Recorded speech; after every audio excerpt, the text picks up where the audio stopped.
So మేము మీ క్షత్రియ foods దూపుడుపోతు చిటిముత్యాల biryani గురించి చాలా విన్నాం. దాని ప్రొసీజర్ ఏంటి, ఎలా చేసి చూపిస్తారో మాకు ఒకసారి చూపిస్తారా?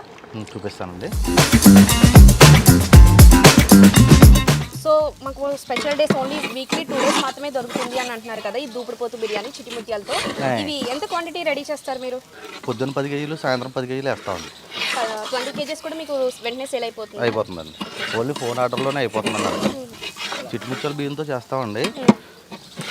మాకు మటన్ కూడా ఓన్లీ ఇప్పుడు పోతు మాంసం వాడతామండి, గుర్రె అండి. ఇది నార్మల్ బిర్యానీకి చిటిముత్యాల బిర్యానీకి ఏంటండి స్పెషల్? ఈ చిటిముత్యాల బిర్యానీ అంటే బాగా చిన్నగా వస్తాయండి. ఇవి కొద్దిగా నేతిలో ఇది నెయ్యి అండి. ఇది ప్యూర్ నెయ్యిలో వేపుతాం అనమాట అండి.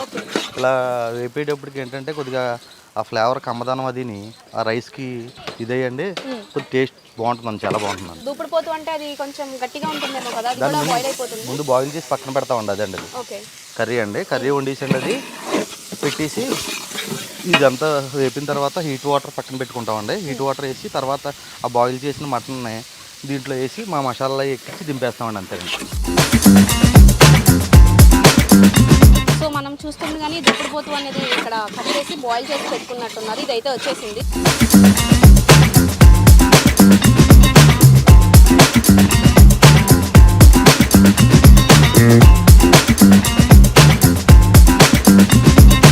సో మన ఇక్కడ దూపుడుపోతు బిర్యానీ ఇప్పుడు వరకు రెసిపీ చెప్పారు కదా, ఇదైతే రెడీ అయిపోయింది. చూడడానికి చాలా కలర్ఫుల్గా ఉంది. పీసెస్ కూడా చాలా పెద్దవి వచ్చినట్టున్నాయండి.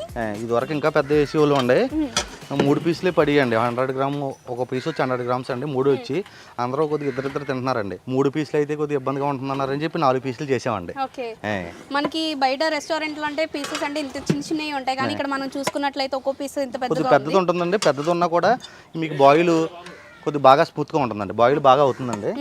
మీరు కలుపుతుంటే నాకు నన్ను టేస్ట్ చేయని అంటూ ఉన్నాయి. చిందరిగానండి.